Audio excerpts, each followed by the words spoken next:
Morrison's message traveled through space faster than any ship could fly, reaching human vessels scattered across multiple star systems. The first to receive it was Admiral Helen Cross aboard the heavy cruiser Liberty, which was patrolling near the edge of human territory. Cross read the message 3 times before she fully understood what Morrison was telling her.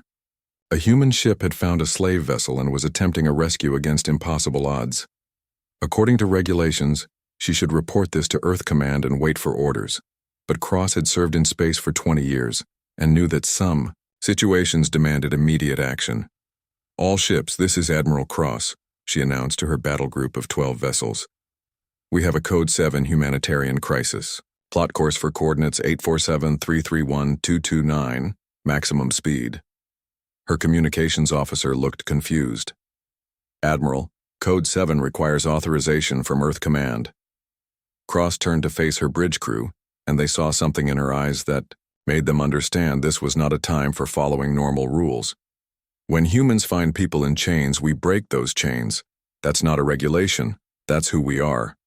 The Liberty and her escort ships changed course and pushed their engines to maximum power. They were 4 hours away from Morrison's position, racing against time and enemy reinforcements. Back on the Vorthak prison ship, the situation was getting worse by the minute. Stone had been forced to fall back 3 times as more enemy soldiers arrived. Her stunning weapons were running low on power, and soon she would have to switch to more deadly force. Morrison and his team had freed over half the prisoners, but the process was getting slower as they reached those who were weakest and most difficult to move. Many had been chained so long that they could barely walk, and Dr. Park was working beyond her limits to keep them alive. Zira had become more than just a translator. She was the heart of the rescue operation. When prisoners became too frightened to move, she calmed them with words in their own languages. When someone collapsed from weakness, she helped carry them. Her blue skin glowed brighter when she was excited or afraid, and it gave hope to others who saw her. The Vorthak captain finally arrived at the prison holds with his personal guard unit. Captain Gorthak was larger than the other Vorthak soldiers, with scars covering his reptilian face and arms. He looked at the empty chains and freed prisoners with rage that made his eyes burn red. "Humans," he snarled in accented English. "You think you can steal my property and escape?" Morrison stepped forward to face him, keeping his weapon ready but not pointing it directly at the alien captain. "These aren't property. They're people, and people should be free." Gorthak laughed, a sound like grinding metal. "Your species is young and stupid. In this galaxy, the strong take what they want from the weak. We are strong, and they are weak." "Maybe," Morrison said calmly, "but we're here, and you're going to have to get through us to stop this rescue." The standoff lasted only seconds before violence erupted. Gorthak's guards opened fire with energy weapons that burned through metal and flesh alike. Morrison's team scattered, using the ship's corridors and cargo containers for cover. But something unexpected happened during the firefight. As energy blasts filled the air around her, Zira suddenly stood up straight, and her eyes began glowing, the same blue as her skin. She raised her hands and the energy weapons in the area stopped working properly. "The inhibitors," Dr. Park shouted over the noise of battle. "The neural inhibitors they use to control the prisoners. They must be breaking down." Morrison didn't understand what that meant until he saw other Luminar prisoners beginning to glow as well. Zira spoke rapidly in her own language, and suddenly, Morrison could understand her words directly in his mind without any translator. "We are the Luminar," her voice said inside his head. "We were made to think and feel, and connect minds across space. The Vorthak have kept us weak, but your courage makes us strong again." The tide of battle changed in an instant. With their psychic abilities returning, the Luminar prisoners could sense where enemies were hiding and warn the humans. They could also disrupt electronic systems, making Vorthak weapons malfunction at critical moments. Zira placed her glowing hand on Morrison's shoulder, and suddenly he could see the entire ship in his mind like a map. He knew where every enemy soldier was positioned and could coordinate his team's movements perfectly. Carter felt the same connection as she led a group of freed prisoners toward the shuttle bays. She could sense which corridors were safe and Which ones had ambushes waiting? The rescue operation that had seemed impossible was now working like a precise machine. But the Vorthak had advantages too. Captain Gorthak activated the ship's lockdown systems, sealing blast doors and cutting off escape routes. He also sent a signal to the approaching Vorthak fleet, telling them to prepare for battle against human ships. "Your people are coming," Gorthak told Morrison during a brief pause in the fighting. "My people are coming too. When this is over, your ship will be debris and these slaves will learn what happens to those who try to escape." Morrison looked around at the prisoners they had freed and the ones still in chains. Even with Luminar help, they couldn't save everyone before the enemy fleet arrived. But they had to try. "Ben," he called over his radio to the Starbound, "how many people can we actually carry?" Murphy's voice came back, strained with effort. "We've modified everything we can. Maybe 800 if we pack them in tight. But Captain, I'm reading 50 Vorthak ships on approach. Our people won't get here in time." Morrison felt the weight of command pressing down on him. Every decision he made would determine who lived and who died. He looked at Zira, whose violet eyes still held hope, despite everything. "We keep fighting," he said simply. "Every person we save matters." The battle continued through the ship's corridors as both human and Vorthak reinforcements raced toward the same location. Stone's security team had been joined by armed prisoners who were strong enough to fight. Zira's people provided intelligence and coordination that gave them tactical advantages. Dr. Park worked in the middle of the chaos, treating wounded prisoners and humans alike. Her medical bay had been set up in a cargo hold, and she moved between patients while energy blasts lit up the air around her. As the last groups of prisoners were freed and moved toward escape, long-range sensors detected the incoming fleets. Admiral Cross's human ships were still 2 hours away, while the Vorthak battle fleet would arrive in 30 minutes. Morrison made one final decision that would define the rest of his life. Instead of taking the freed prisoners and running, he chose to stay and fight. The Starbound positioned itself between the Vorthak ship and the escape routes, preparing to hold off an entire enemy fleet. "Captain," Carter said, as she helped the last prisoners onto shuttles, "we could leave now and save the ones we've got." Morrison shook his head. "There are still people in chains down there. We don't leave people behind." Zira grabbed his hand with both of hers, and her touch filled his mind with images of her people's history. He saw their home world before the Vorthak came, covered with crystal cities that sang in harmony. He saw generations of Luminar born into slavery, never knowing what their people had once been. "If we die here," she said aloud, "our children will know that someone tried to save us. That is more than we had before." The Vorthak fleet appeared on the horizon like a dark cloud, their massive warships bristling with weapons designed to conquer worlds. Morrison looked at his small exploration vessel and knew they had no chance of winning a direct fight. But winning wasn't the point anymore. The point was standing up for what was right, even when it seemed hopeless.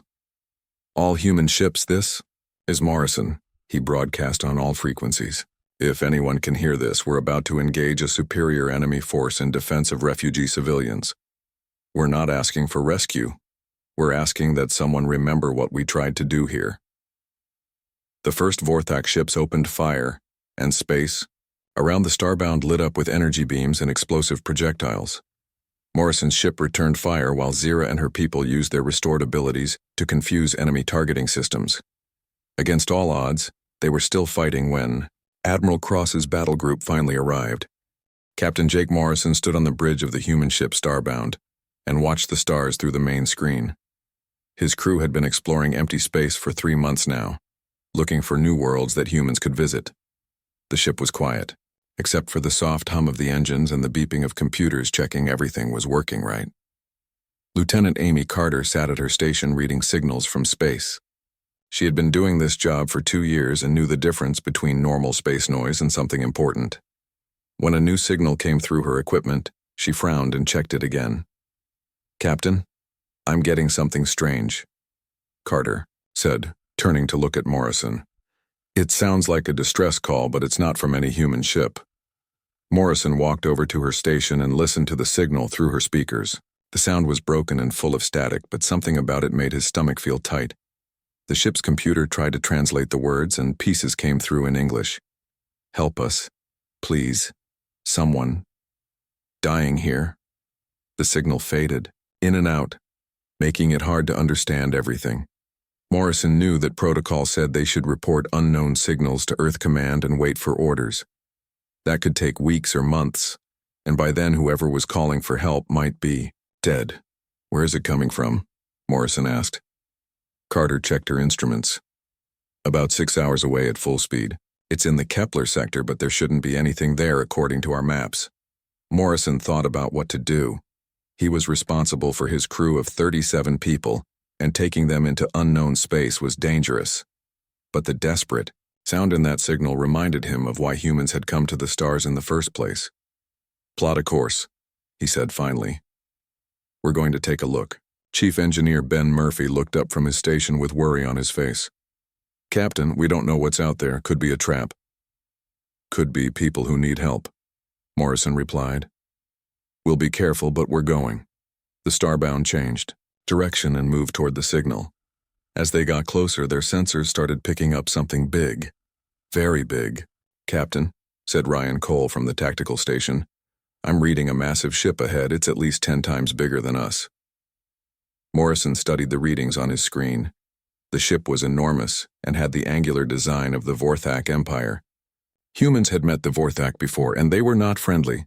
They were tall, reptile-like beings who cared only about power and control. "What's a Vorthak ship doing way out here?" Carter wondered aloud. Dr. Lisa Park, the ship's doctor and science officer, ran scans on the alien vessel. "I'm detecting thousands of life signs aboard that ship, Captain. Multiple species, not just Vorthak." Morrison felt that tight feeling in his stomach get worse. The Vorthak were known to be involved in the slave trade, buying and selling people from different worlds, like they were animals. If that's what was happening here, Morrison knew he had to do something about it. "Can we get closer without them seeing us?" he asked Cole. "Maybe. They're not moving, and their sensors don't seem to be scanning for other ships. I think we can use our stealth systems to get close enough to take a better look." Morrison made his decision. "Do it, but be ready to run if they spot us."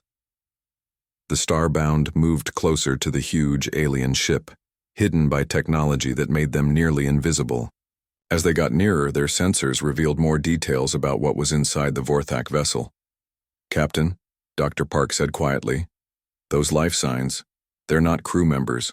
Most of them are in the cargo holds, and they're not moving around freely. I think they're prisoners." Morrison's hands formed fists at his sides. He had studied human history and knew about the terrible things people had done to each other in the past. Slavery was one of the worst, and humans had promised themselves never to let it happen again anywhere they could stop it. "We need to get aboard that ship," Morrison said. "Sir, that would be extremely dangerous," Murphy warned. "If they catch us, we'll end up as prisoners too." "Then we don't get caught," Morrison replied. "Amy, can you and Ryan figure out a way to get a small team onto that ship without being detected?" Carter and Cole worked together, studying the Vorthak ship's design and looking for weak spots in their security. After an hour of careful planning, they found what they needed. "There's a maintenance airlock on the lower section that doesn't seem to be guarded," Carter reported. "If we time it right with their patrol schedules, we might be able to get inside." Morrison chose his team carefully. He would go himself, along with Carter, Dr. Park, and Security Chief Emma Stone. They put on special suits that would help them breathe alien air and protect them from detection. The small shuttle left the Starbound silently and approached the Vorthak ship. Morrison felt his heart beating fast as they got closer to the massive vessel. Through the shuttle's windows, he could see the dark metal hull covered with strange symbols and weapon ports. They docked with the maintenance airlock without setting off any alarms. Stone checked her scanner to make sure no guards were nearby, then opened the door. The smell that hit them was awful, a mixture of fear, sickness, and unwashed bodies. The team moved carefully through narrow corridors filled with pipes and machinery. They could hear sounds coming from deeper in the ship, voices crying out in languages they didn't understand, the clang of metal, and the heavy footsteps of guards. Following the life sign readings on their scanners, they made their way toward the cargo holds. What they found there would stay with Morrison for the rest of his life. Hundreds of beings from dozens of different species were chained to the walls and floor. Their eyes were empty of hope, and many looked sick or injured. Dr. Park began scanning the prisoners while Stone kept watch for guards. Morrison and Carter moved deeper into the hold, looking for anyone who might be able to tell them what was happening. In the darkest corner of the deepest hold, Carter found her. A young female, with blue glowing skin and large violet eyes, sat chained to the wall like all the others. But unlike the rest, she looked up when Carter approached. There was still intelligence and spirit in her eyes, still hope that had somehow survived whatever terrible things had been done to her. When the alien girl saw Carter's human face, something changed in her expression. She reached out with a shaking hand and grabbed Carter's arm. In broken words that the translator barely managed to convert, she spoke the sentence that would change everything. "Will you save me from this life?" Carter stared into the alien girl's violet eyes and felt something break inside her chest. The desperation in those eyes was so clear that no translation was needed. This girl had been born into chains and had never known what freedom felt like, but somehow she still had enough hope left to ask for help. "Yes," Carter whispered, not caring if the girl could understand her words. "We'll save you." Morrison heard the exchange through their communication system and knew there was no going back now. He had seen the conditions in this floating prison, and every human instinct told him that walking away would be wrong. These weren't just aliens to him anymore. They were people who needed help. The team quickly gathered information about the ship's layout and security systems. Dr. Park scanned as many prisoners as she could, learning about different species and their medical needs. Stone counted guards and mapped their patrol routes. Carter tried to communicate with the blue-skinned girl and other prisoners who seemed alert enough to understand. Through broken translations and hand signals, they learned that the girl's name was Zira. She belonged to a people called the Luminar, and her entire species had been slaves for generations. The Vorthak had taken them from their home world long before she was born, and she had never seen the stars except through prison ship windows. "How many ships like this are there?" Morrison asked through the translator. Zira held up both hands multiple times, indicating dozens. She pointed to different prisoners and said words that the computer translated as names of their home worlds. The Vorthak slave trade was bigger than anyone on Earth had imagined. Morrison made a decision that would either save hundreds of lives or get his entire crew killed. He activated his communicator and called the Starbound. "Ben, I need you to prepare. The cargo holds for refugees, lots of them." Murphy's voice came back filled with concern. "Captain, what are you planning?" "We're taking these people home," Morrison said simply. The plan they came up with was dangerous and probably impossible, but it was the only chance they had. Murphy and his engineering team worked to modify the Starbound's cargo areas to hold hundreds of people safely. They installed temporary life support systems and prepared medical supplies for beings they had never seen before. Meanwhile, Morrison's team on the Vorthak ship prepared for the most difficult rescue operation in human history. They had to free nearly 1,000 prisoners from a ship designed to keep them locked up, all without alerting the guards until it was too late to stop them. Stone studied the guard rotations and found a window when most of the Vorthak crew would be sleeping. Alien ships operated on different schedules than human ones, and there was a 6-hour period when only a skeleton crew would be awake. Dr. Park worked with Zira to identify which prisoners were healthy enough to move quickly, and which ones would need medical help. Many had been chained for so long that their muscles had weakened, and some were sick from the terrible conditions. Carter discovered that Zira was more than just another prisoner. The other slaves looked to her for leadership, even though she was young. She had somehow learned pieces of many different languages and could communicate with most of the species aboard the ship. When Carter explained their rescue plan, Zira's eyes lit up with hope for the first time in years. The rescue began at what humans would call 3 a.m. ship time. Stone and Morrison moved through the corridors, quietly taking out guards with stunning weapons that wouldn't kill, but would keep the Vorthak unconscious for hours. They had studied Vorthak anatomy enough to know how much force to use. Carter and Dr. Park began freeing prisoners, starting with those who could walk on their own. The chains were controlled by electronic locks that Stone's equipment could break, but it took time to free each person safely. Zira became their most important helper. She moved among the freed prisoners, explaining what was happening and organizing them into groups. Her presence seemed to give the others courage they had forgotten they possessed. The first 100 prisoners were freed and moving toward the shuttle bays when something went wrong. A Vorthak guard who should have been sleeping came around a corner and saw humans cutting chains off alien prisoners. Stone reacted fast, stunning the guard before he could raise an alarm, but they all knew their time was running out. Once the Vorthak discovered what was happening, they would lock down the entire ship and call for help. How many more? Morrison asked as they worked faster to free the remaining prisoners. Over 600, Carter replied, sweat running down her face as she worked to break locks. Morrison made another impossible decision. He activated his ship's emergency beacon and broadcast a message on all human frequencies, knowing it would bring help, but also revealed their location to every Vorthak ship in the area. "This is Captain Jake Morrison of the human vessel Starbound," he said into his communicator. "We have found people in chains. We are bringing them home. If any human ship can hear this message, we need help at coordinates 847-331-229. The message went out across space at light speed, racing toward human colonies and patrol ships. Morrison knew it would take hours for help to arrive if it came at all. They had to hold out until then. The freed prisoners began moving toward the shuttle bays in groups, led by those who were strongest. Zira stayed with the humans, helping to organize the evacuation and comfort those who were too scared to believe rescue was real. As the fourth group of prisoners reached the shuttle bay, alarms began sounding throughout the Vorthak ship.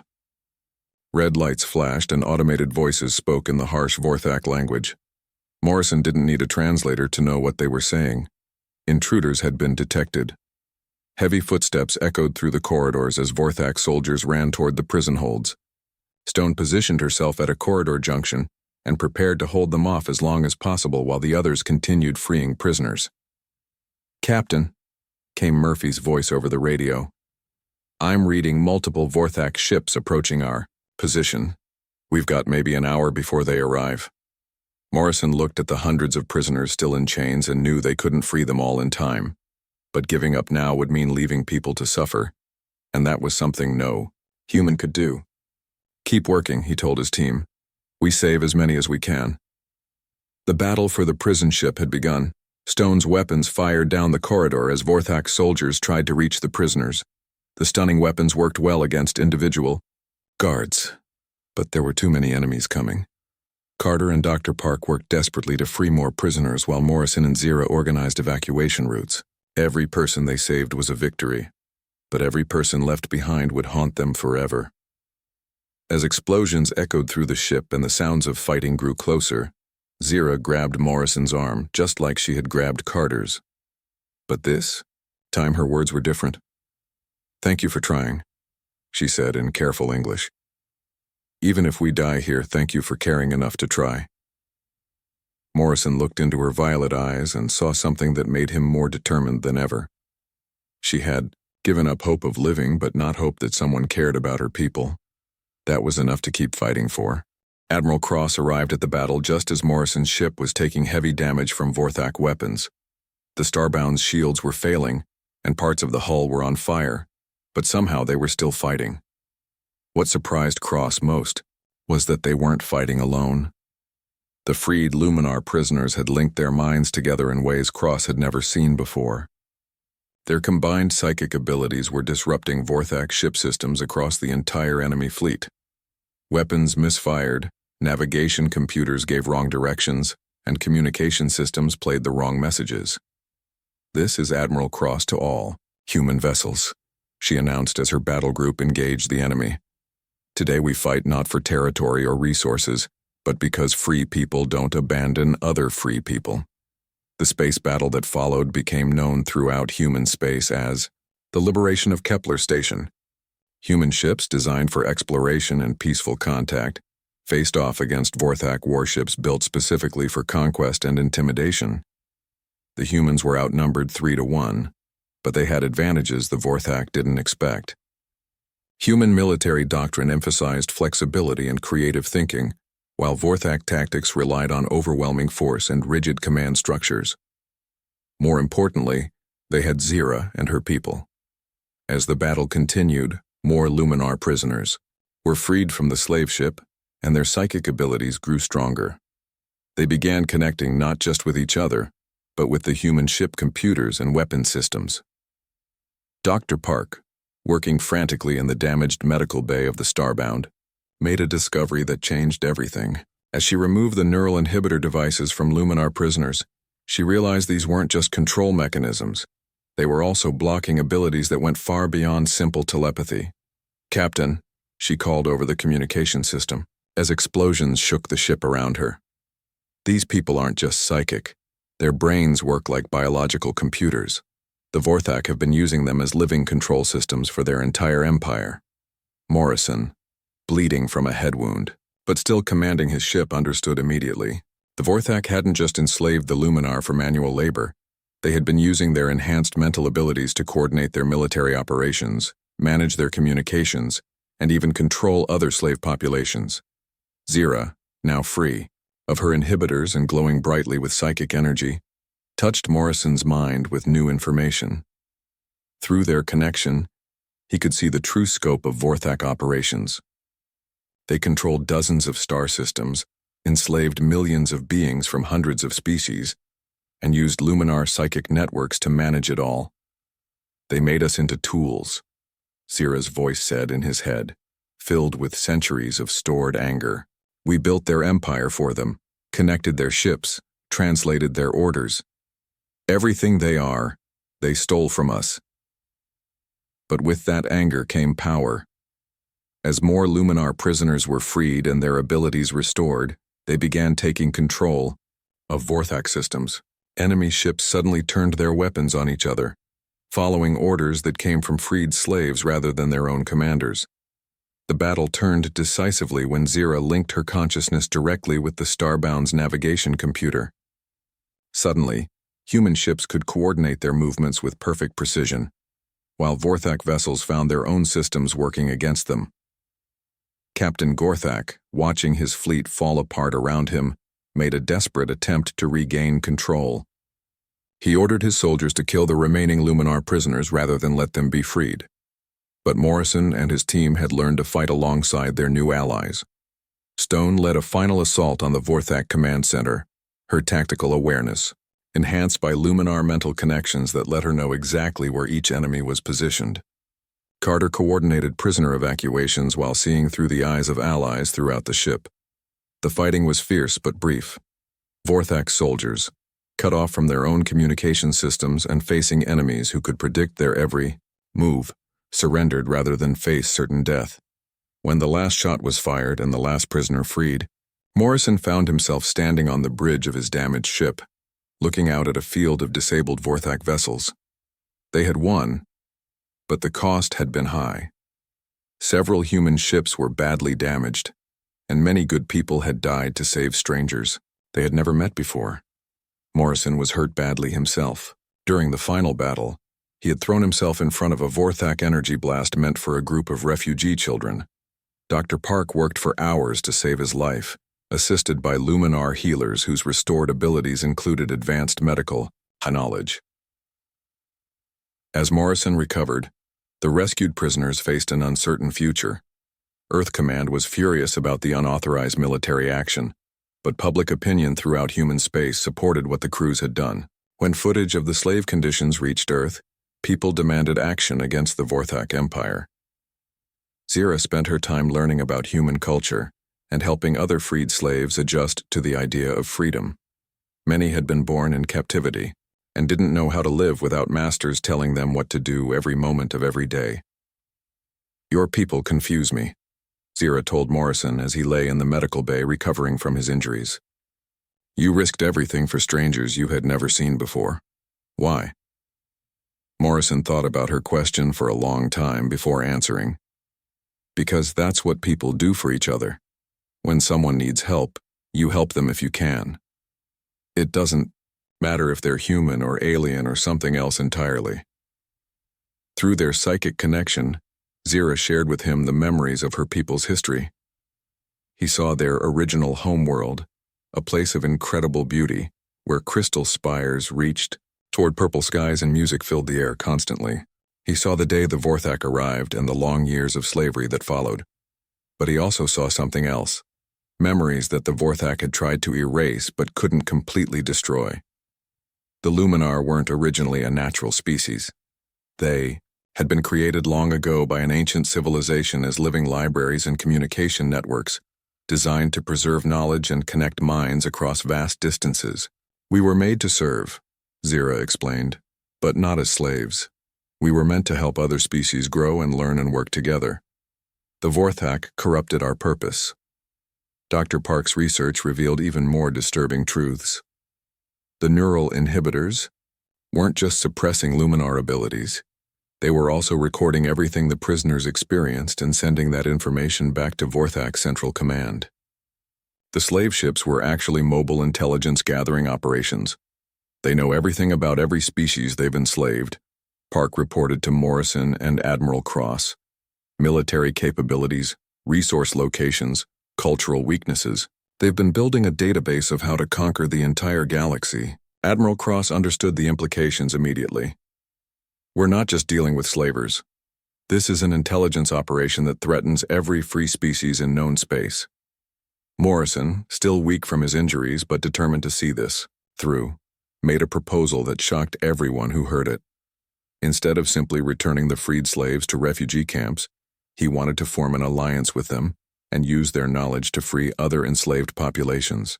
We can't just save these people and then ignore the millions who are still in chains, he argued during a video conference with Earth Command. The Vorthak Empire is built on slavery, and now we know how to tear it down. The Earth Council was reluctant to approve military action against a major galactic power. They worried about the political ramifications and the cost in human lives. But when Morrison's speech was broadcast to the human colonies, public pressure forced their hand. Didn't reach for the stars to become bystanders to genocide, Morrison said in a message that was played on every human world. We came to be better than we were on Earth. This is our chance to prove that the mistakes of our past taught us something valuable. Zira, watching the debate from her temporary home aboard the Starbound, made a decision that would shape the future of the galaxy. She volunteered to return to Vorthak space not as a prisoner, but as a spy and saboteur working with human intelligence. I know their systems because I helped build them, she told Morrison. I can teach other Luminar how to break free and turn their own abilities against their masters, but I need your people to help coordinate the effort. Morrison looked into her violet eyes and saw the same hope that had saved her life, but now it was mixed with determination and purpose. She was no longer asking to be saved. She was offering to help save others.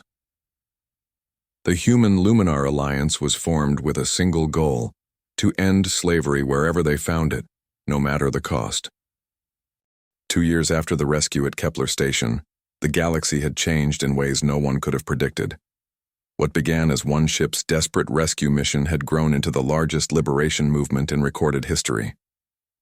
The Human Luminar Alliance now included dozens of species and controlled territory that stretched across multiple star systems.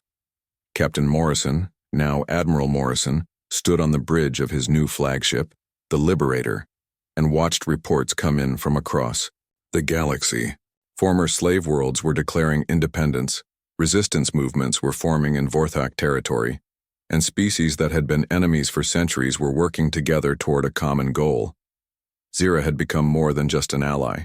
She was the heart and soul of the liberation movement.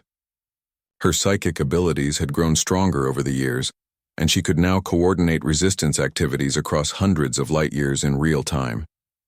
She had also become something Morrison hadn't expected: his closest friend and most trusted advisor.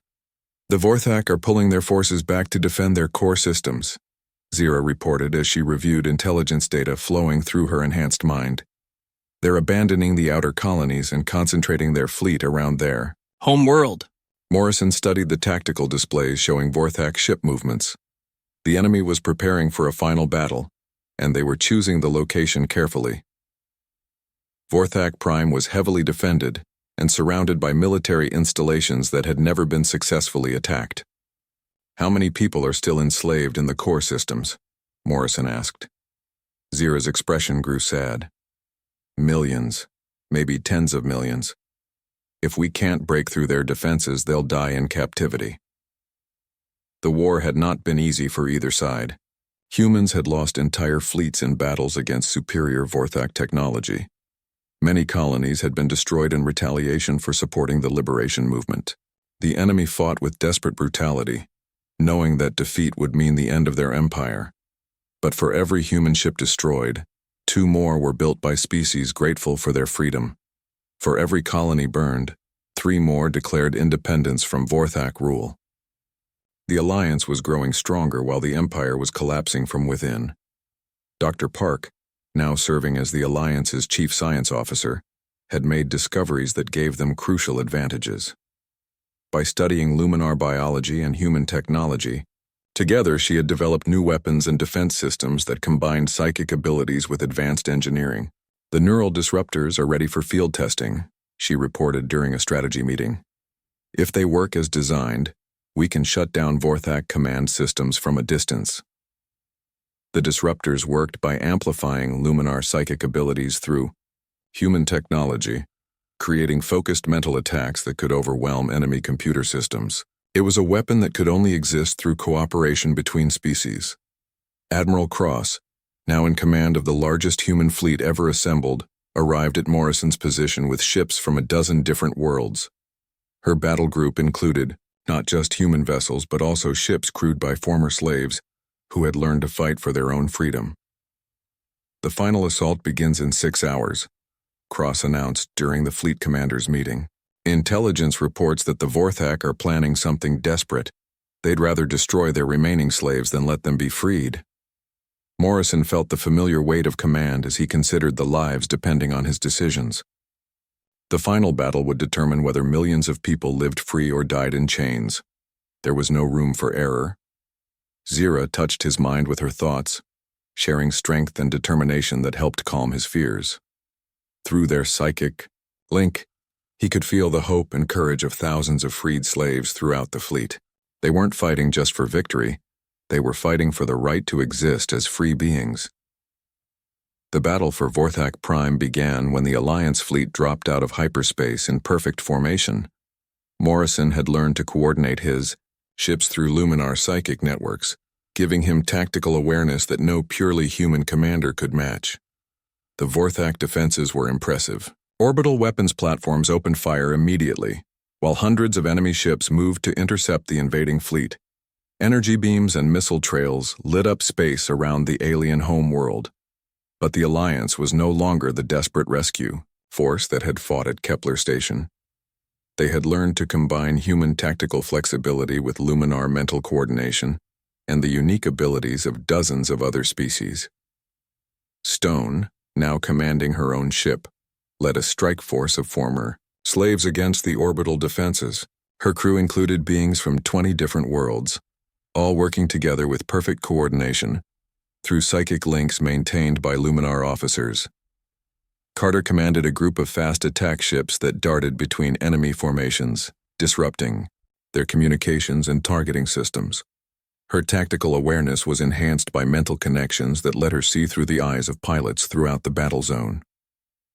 The tide turned when Zira made a connection with something Morrison hadn't expected: luminar prisoners still enslaved on Vorthak Prime itself.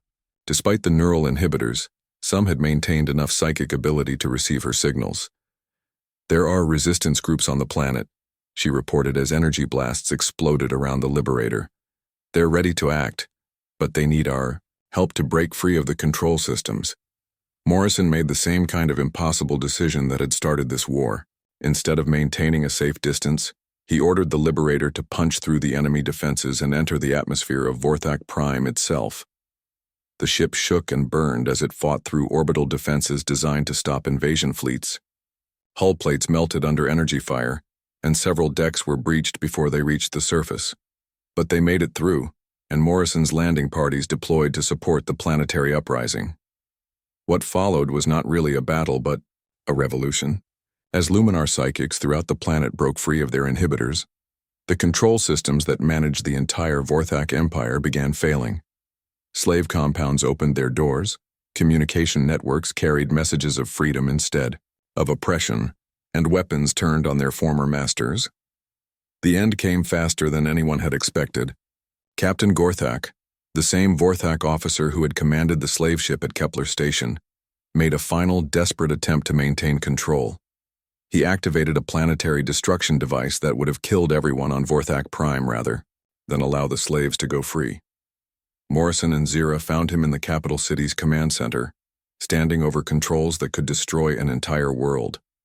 The reptilian captain's eyes burned with hatred as he looked at the two beings who had brought down his empire. "You think you have won?" Gorthak snarled, his clawed hand hovering over the destruction controls. "But I can still deny you victory. Everyone dies or everyone remains enslaved. Choose." Morrison raised his weapon, but Zira put a gentle hand on his arm. She stepped forward to face the enemy commander, her blue skin glowing with psychic energy that filled the room with warm light. "You're wrong," she said quietly. "We have already won. Your people are free to choose their own future now, just like mine. Some will choose to be better than they were. Some won't. But the choice will be theirs to make." Gorthak looked confused by her words. He had expected threats or demands, not an offer of freedom for his own people. "We don't want to rule over you," Zira continued. "We just want everyone to have the chance to live free. That includes Vorthak, who are willing to change." In the end, Gorthak's own officers stopped him from activating the destruction device. They had seen what freedom looked like, and even some Vorthak were willing to try it instead of dying for an empire built on cruelty. The war ended not with the destruction of the Vorthak homeworld, but with the signing of the Galactic Freedom Accords. Representatives from dozens of species gathered to establish laws that would prevent slavery from returning to any world within their reach. Zira stood before the new Galactic Council as the primary architect of the Accords. Her violet eyes, which had once held only desperate hope, now shined with the confidence of someone who had helped change the universe for the better. "You asked if you would save me from this life," she said, looking directly at Morrison as she addressed the assembly. "You did more than save me. You taught my people and 100 other species that freedom is worth fighting for. You showed us that strangers can become family when they share the same dream." Morrison watched from the audience as Zira outlined the principles that would govern the new Galactic Alliance. Former slaves were becoming leaders. Former enemies were becoming partners. And the question, "Will you save me from this life?" had become an obsolete reminder of a darker age. The final scene took place 5 years later on New Luminar, the crystal city that Zira's people had built on a world of their own choosing. Morrison walked through streets filled with beings from 100 different species, all living together in freedom. Children who had been born in slavery were now playing games and learning about art and science and philosophy. Former prison ships had been converted into exploration vessels. The galaxy was bigger and more wonderful than anyone had imagined when people were free to explore it together.